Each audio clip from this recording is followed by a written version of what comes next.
안녕하세요. 옴스입니다. KDB 산업은행 5급 신입행원 채용 자소서 작성법 분석 영상을 준비했습니다. 총 5개 항목으로 구성이 되고요. 5번 항목 같은 경우에는 경제사회 분야 최근 이슈 하나를 선정해서 쓰는 건데 별도의 양식에다가 자필로 천자를 채워서 별도 스캔을 해서 제출을 해야 됩니다. 요 점은 반드시 체크를 해두시면 좋을 것 같고요. 첫 번째 항목부터 곧바로 어떻게 작성하면 좋은지 하나씩 짚어보도록 하겠습니다. 첫 번째 항목을 좀 보면은 인생 목표 플러스 커리어 목표라고 하겠습니다. 이거 제시해야 되고요. 그래서 무엇을 준비해 왔나 써야 되고요. 그리고 입행 후 계획을 써야 됩니다. 이렇게 각각을 쪼개서 우선 한번 좀 보자면 여러분들이 이 첫 번째 항목에다가 뭐 예를 들면 경제 전문가, 뭐 경영 전문가, 뭐 재무 전문가 되고 싶었다. 요렇게 쓰게 되면은 이게 누구나 쓸 수 있는 얘기처럼 될 수밖에 없습니다. 차별성이 없을 가능성이 높아요. 그렇기 때문에 이 목표를 제시할 때 하더라도 그 구체적인 이유나 계기를 좀 간략하게라도 서두에 함께 제시해주면서 자 그래서 이렇게 먼저 제시해주면서 어떤 전문가가 되고 싶은지에 대한 얘기를 풀어주면 좋을 것 같고요. 그리고 나서는 좀 더 구체적인 목표를 드러내주는 게 또한 신경을 써주시면 좋겠습니다. 무슨 뜻이냐면 뭐 단순하게 경제 전문가가 아니라 경제 분야 내에서도 뭐 국제 경제인지 거시 경제인지 뭐 경영이라고 한다면 회계인지 재무인지 M&A인지 아니면 뭐 구조조정인지 어떤 분야에 대한 좀 더 뚜렷한 관심이 있는지를 여러분들이 구체적으로 드러내준다면 좀 더 다른 지원자들과의 다른 지원자들의 일반적인 목표와는 좀 다른 차별성이 보일 가능성이 높겠죠. 이런 부분을 좀 감안을 해서 요 앞서 인생 커리어 목표를 좀 제시하면 좋을 것 같고요. 아무래도 산업은행이라는 곳에 목적 자체가 정책금융을 지원하는 곳이고 산업의 구조조정을 통해서 대한민국의 산업 경쟁력을 확보해 나가는 그런 일들을 하는 곳이기 때문에 아무래도 비금융권이나 일반적으로 이제 관련된 경험이 없는 분들 같은 경우에는 다소 쓰기가 어려운 게 사실입니다. 그래서 우선적으로 좀 이제 상경 내지는 관련 경험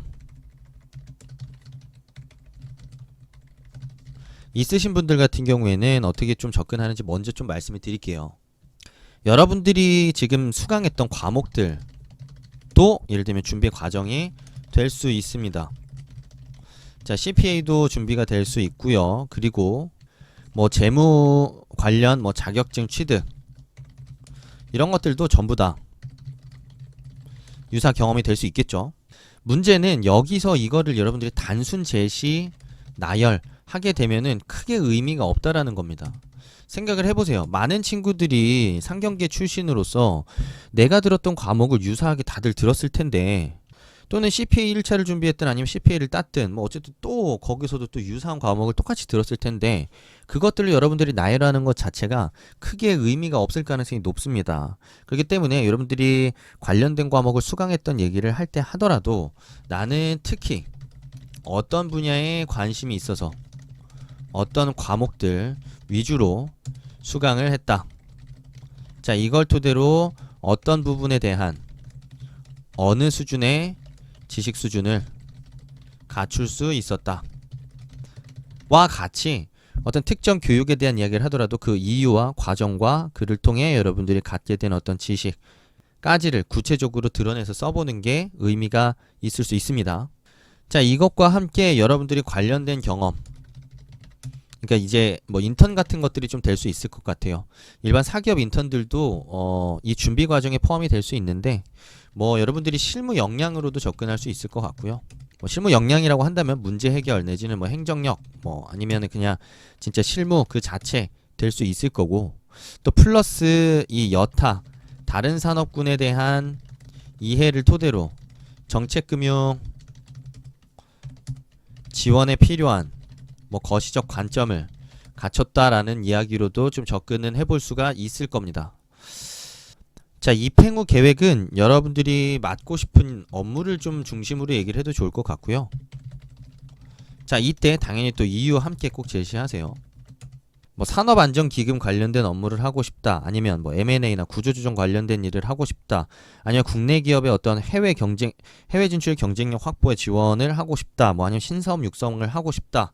이유가 뭐다. 자, 그리고 나서 어떤 계획과 준비를 바탕으로 내가 제시한 그 업무를 하는데 필요한 역량들을 어떻게 갖춰 나가고 싶다 라는 식으로 흐름을 잡아주시면 1번 항목 충분히 써볼 수 있을 거라고 생각이 듭니다. 자, 2번 항목은 여러분들이 중요하게 생각하는 가치와 어떻게 일상생활에 적용하고 있는지를 묻고 있습니다.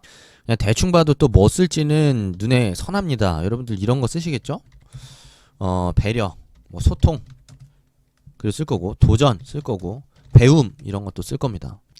뭐 쓰셔도 좋습니다. 뭐 그냥 쓰십시오. 뭐 식상하면 어떻습니까? 뭐 그냥 쓰고 싶은 대로 써야죠. 그래야 마음이 편하지 않을까요? 자, 대신에 그러면 쓸 때 쓰더라도 한 가지 조언은 드리겠습니다. 여러분들이 이 가치를 중요하게 생각하는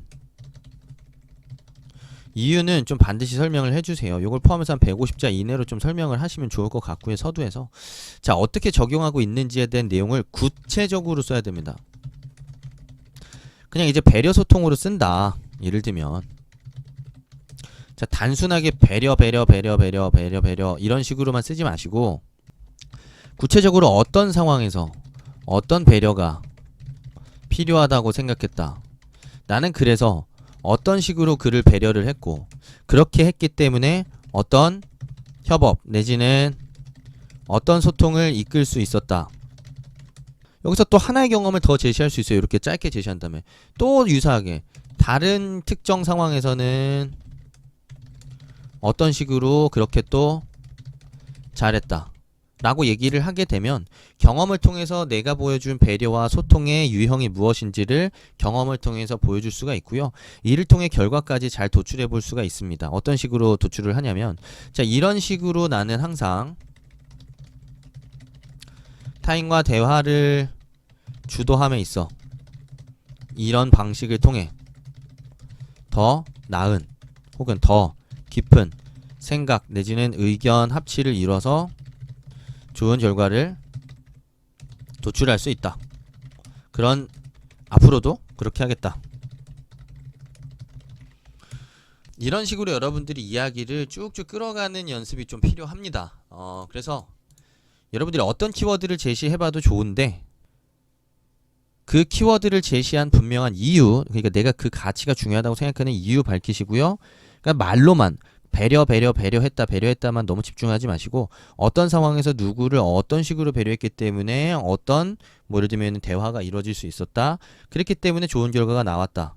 나는 항상 이런 식으로 이런 배려는 더 나은 결과를 만드는 데 있어서 중요하다고 생각하기 때문에 KDB 산업은행에서도 어떤 담당자들 아니면 어떤 관계자들과 소통을 함에 있어서도 이런 부분을 신경 쓰면서 좀 더 주체적이고 좀 더 의미 있는 결과를 만들어낼 수 있는 뭐 커뮤니케이터가 되도록 하겠다 라는 식으로 이야기 굉장히 쉽게 의미 있게 쭉쭉 끌어갈 수 있습니다.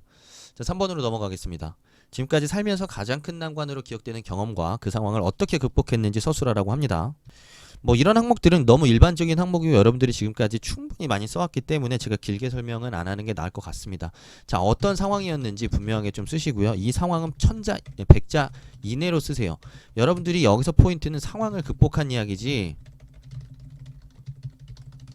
어떤 상황인지 설명하는 게 아니에요. 그래서 여기서 이제 상황 설명하면서 뭐 250자, 300자 굉장히 만연하게 쓰다가 갑자기 급마무리 되는 자소가 너무 많아요. X입니다. X. 어려웠다, 힘들었다, 포기하고 싶었다, 어떻게 될지 몰라서 전전긍긍했다. 하지만 포기하지 않기로 했다. 그래서 일주일 동안 열심히 노력한 결과 되더라. 그러면서 결과 설명 잔뜩. 그럼 막상 여기서 여러분들이 어떻게 극복했는지에 대한 이야기가 하나도 안 드러나잖아요. 그러니까 어떤 상황이었는지는 최대한 100자 이내, 뭐 너무 좀 부족하다 싶으면 뭐 100자에서 150자 정도까지는 뭐 써볼 수 있다고 생각합니다.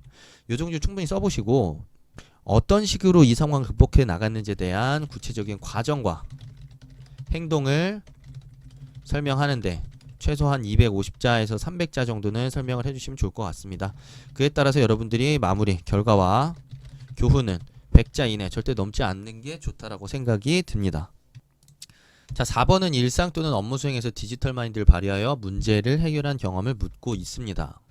뭐 질문이 애매하긴 한데요. 뭐 디지털 마인드라고 한다면 IT를 뭐 접목한 문제 해결을 묻는 거겠죠. 그래서 가장 쉽게 만만하게 접근해 볼 수 있는 건 데이터 분석이라는 생각이 듭니다. 또는 여러분들이 뭔가 IT적인 요소를 활용해서 문제 상황을 뭐 개선하거나 효율을 높였던 경험 같은 것도 충분히 활용해 볼 수 있을 거라는 생각이 듭니다. 자, 그래서 작성할 때는 분명하게 상황이 있을 거예요. 상황. 그러니까 디지털 마인드를 발휘해서 문제를 해결했으면 분명히 어떤 기존의 문제점이 있었을 것이고, 그 문제를 뭐 데이터적인 관점이든 아니면 IT 기술을 활용해서든 효율화를 했고 문제를 해결해서 좋은 결과로 나아갔겠죠. 그렇기 때문에 상황, 안 좋았던 상황 내지는 문제 상황을 분명히 여러분들이 드러내신 다음에 이것도 100자로 좀 써주시면 좋을 것 같고요. 어떤 문제 해결이 필요하다고 생각했는지, 자, 그래서 무엇을 분석하려고 했는지 혹은 무엇을 접목하려고 했는지, 자, 그래서 어떻게 적용해 나갔는지, 자, 이를 통해 얼만큼 어떤 부분이 문제가 개선이 되었는지 그 결과 플러스 교훈 쓰면서 마무리하시면 되겠죠. 요 과정 부분이 핵심이 되겠죠. 그리고 여기도 마찬가지로 100자 이내로 작성을 하시면 좀 좋지 않을까 생각이 듭니다. 자, 5번 마지막 항목으로 넘어가도록 하겠습니다. 자, 5번 최근 이슈 하나 자유롭게 선정하고 이에 대한 본인의 견해를 여러분들이 서술하라고 합니다. 주요하게 짚어볼 만한 이슈들을 중심으로 어떤 것들이 있는지 한번 짚어드리도록 할게요. 첫 번째 이슈로 대한민국 노동 경직성에 대한 이야기를 좀 하고 싶습니다. 연초에 산업은행장님께서 했던 인터뷰를 좀 살펴봤는데요. 굉장히 우려하고 있는 이슈 중에 하나입니다. 지금 전 세계적인 경기 침체로 인해서 GM, 포드, BMW, 벤츠 할 거 없이 모든 자동차 회사들이 적극적인 구조조정에 나서면서 내실다지기를 하고 있는 상황인데요. 우리나라의 분위기는 사뭇 다릅니다.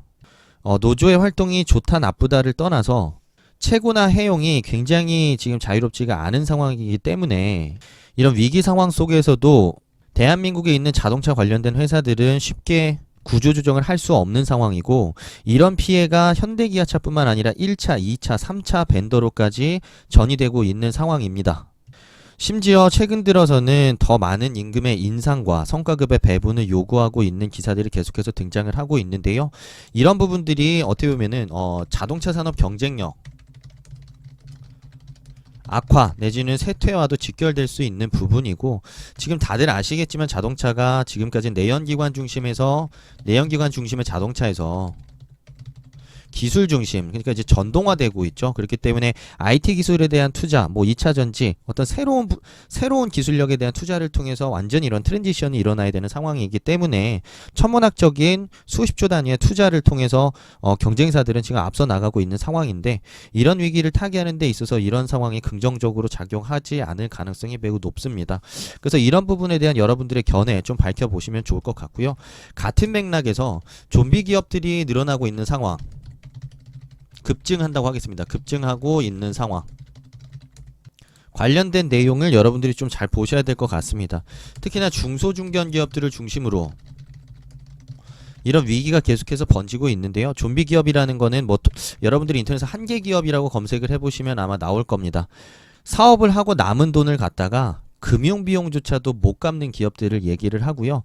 당연히 금융비용도 못 갚는다라는 얘기는 계속해서 자본금이 줄어들거나 급속도로 경영 환경이 악화되고 있다라는 얘기이기 때문에 우리나라를 지탱하고 있는 중소 중견 회사들이 무너질 수 있는 굉장히 심각한 이슈이자 반드시 선제적인 대응이 필요한 부분입니다. 그래서 이런 내용들 중심으로 여러분들이 또 찾아서 써볼 수 있을 것 같고요. 또 산업 구조 조정에 대한 이야기도 여러분들이 좀 생각해 볼 수 있을 것 같습니다. 대표적으로 항공산업이 지금 코로나 사태 이후로 직격탄을 맞았습니다. 안 그래도 사실 작년도부터도 이미 대한항공과 아시아나항공은 실적 악화를 통해서 굉장히 좋지 않은 상황이었습니다. 근데 이제 코로나로 인해 해외 아웃바운드 수요 자체가 뭐 90% 이상 급감한 상태고요. 해외 여행도 다들 꺼리고 있고 해외에서 우리나라로 들어오는 그런 관광객들의 수요 자체도 굉장히 급감한 상황입니다. 이로 인해서 항공산업이 직격탄을 맞았는데 이로 인해서 저가 항공사를 포함한 그리고 아시아나 항공까지 대규모 구조조정 M&A를 지금 앞두고 있는 상황입니다. 하지만 지금 상황이 여의치가 않죠. 아시아나 항공 인수에 나서려고 했던 HDC 현대산업개발 같은 경우에도 갑작스런 코로나 사태로 인해서 지금 현재 인수에 대한 강력한 의지가 지금 보이지 않는 상황이고요. 이렇게 되면 산업은행 입장에서는 굉장히 부담이 더욱 가중될 수밖에 없습니다.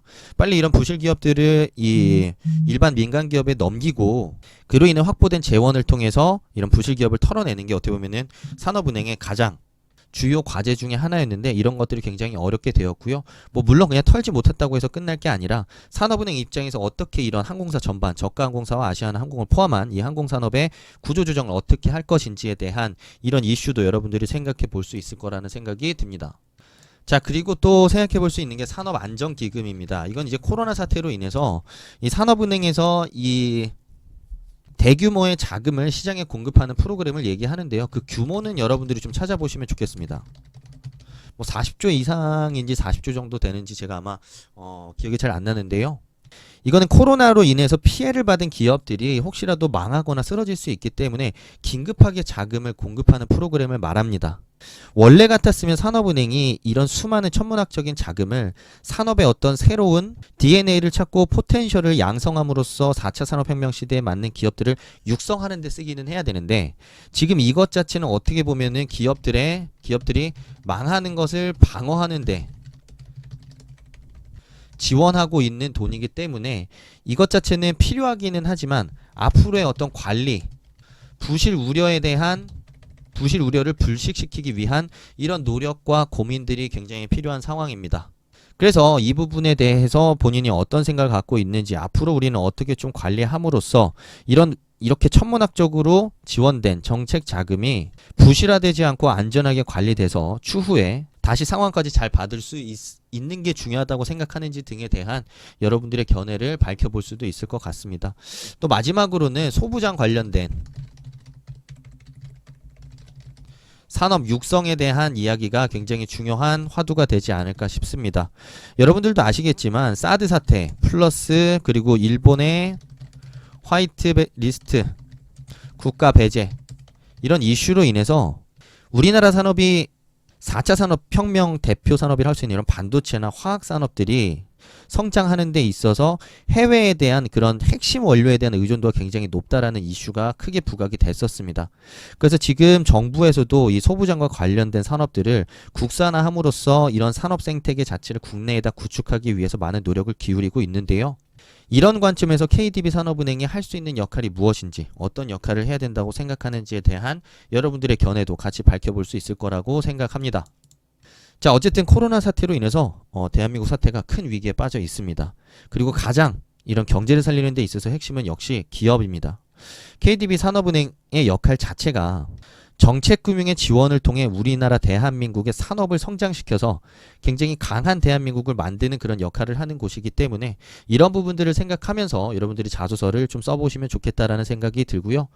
이 영상 보시고 준비하시는 분들 중에 좋아요, 구독, 알림까지 모두 완료해주신 분들은 꼭 합격할 수 있지 않을까라고 제 마음속으로 열렬히 응원을 해보도록 하겠습니다. 영상 봐주셔서 감사하고요. 다음에 또 다시 좋은 영상으로 찾아오도록 하겠습니다. 감사합니다.